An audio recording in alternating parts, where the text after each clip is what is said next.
And welcome back. You know, when you think of the greatest show on turf, you know their names and you know their faces. Vermeil, Pace, Bruce, Falk, and Warner. That group of Rams brought Super Bowl glory and the best era ever in St. Louis history. Number 80, Isaac Bruce, he's going to get the gang back together for one more big reunion on July 23rd. It's called Legends of the Dome, and Bruce was back in town yesterday hosting his annual football camp for kids. Of course, Isaac Bruce doing outstanding work through his foundation. I caught up with Bruce to discuss the big event that he's hosting and how he's bringing the greatest show teammates back to St. Louis. I'm very grateful for them, very grateful for everyone at the Dome. I got great sponsors on board like Bandanas, Mercy, and Aetna. They've all coming on and helped me put this thing together. Guys will be coming to town. And guys are excited about coming back to the city of St. Louis with their families. So they're including St. Louis in their summer vacation. So it's awesome. Guys going to get around, run around a little bit, make sure they're in shape. And I pray that they've been doing just a little something so they don't embarrass themselves when they come out there on that field July 23rd. Man. Well, I tell you, you know, when you think about that time with those players, you know, yourself and Kurt and Big O and all the names, you know, even the coaches, right? Dick Vermeil and Mike Martz. Coach Vermeil has confirmed. Mike Martz has confirmed, so they'll both be the two head coaches of the teams. Guys will probably be playing both ways. We're going to have a special event for Orlando at halftime, so he can be honored as he should be in the city of St. Louis for the very fans that he played in front of is mostly of his entire career. So they get an opportunity to say thank you, congratulate Big O for making it to the Hall of Fame, and he'll be able to do the same. So it's going to be a great event. I mean, it's a great Father's Day gift. Tickets are only $15, $20, so everyone should come out. We're expecting 60,000 people that day. Tell me, Isaac, about maybe the frustration that maybe you have and the fact that this is the place where you grew up and became a man, a place where this city won a Super Bowl. This team isn't here anymore, but yet you still have the association with the team. How torn are you right now? Well, you know, obviously I was disappointed in the move initially, you know, for the fans themselves. I mean, we spent 21, what I like to call glorious years here in St. Louis. I mean, definitely a football town. They supported the team well. Any event that we had off the field, the fans showed up. They make it happen, as you can see here for this event.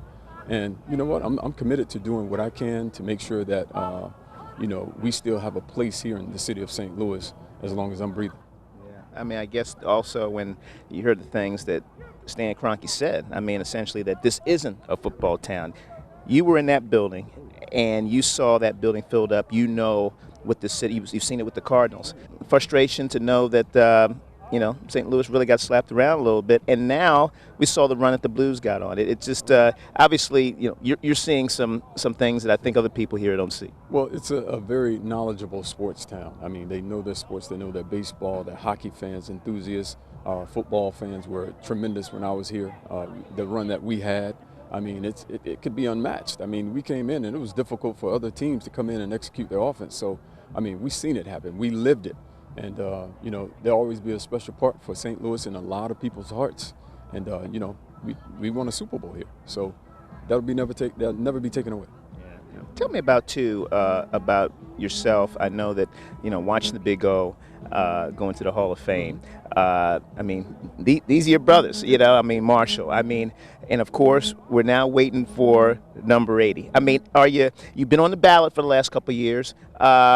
Is there tension? Are you and Tori, I mean, do you just kind of sitting there, just kind of calmly waiting, or, you know, how stressed does it make you? Well, if there's any stress, if there's any tension, it's not for myself. It's probably for guys like Tori, guys like Kurt. I mean, you just look at Tori's body of work.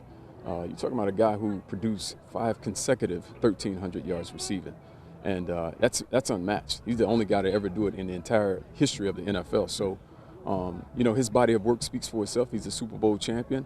And if I had a vote, I'd have gave it to him 2 years ago. Boot it. There you go. Yeah. Nice kick. Like a soccer player there, man. Now, as you move, you know, your foundation forward, how happy are you with the things you've been able to do? When you were a player, did you imagine things becoming what they are now? I started towards the end of my career. I knew that playing ball would one day end, and I had a lot of more years to live on this earth, so I wanted to be a positive impact. And through this foundation, we've been able to do it. Have great sponsors on board like Edwards Jones, Bandanas, Mercy. You know, they help with everything that I do. They stand with me toe to toe, and I with them. But it's great. I mean, we have a lot of endeavors that we're doing right now, and I believe that the best is yet to come. I think it's a pivotal moment in a lot of these kids' lives. I mean, I remember professional athletes coming to my high school years ago, and it's still vivid in my mind right now. So, you know, that was my approach. That's kind of what my goal as far as running a camp like this, have these kids to come out, learn football the right way it should be played from professionals and other guys who are very, very knowledgeable in the sport of football.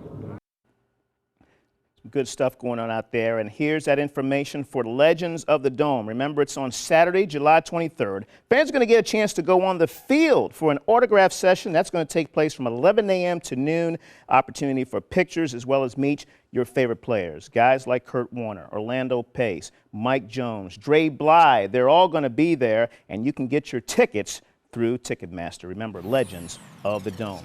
On the golf, the Women's PGA Championship went to a playoff on the 18th hole. The approach for Brooke Henderson, nice swing, and look at this. Just a couple of feet from the cup, Henderson sets herself up for the win. But would she do it on the green? Of course she does. We're not going to show you this if she didn't win it. Yeah, she's going to get the short putt and grab her first career major win at age, what?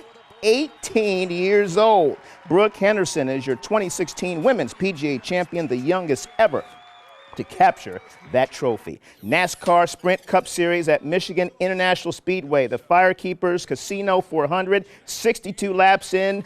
Dale Earnhardt Jr. and A.J. Allmendinger making contact. Junior places 39th. Meanwhile, Joey Logano, well, he was dominant today, and he led 139 of the 200 laps on his way to a victory in the Firekeepers 400.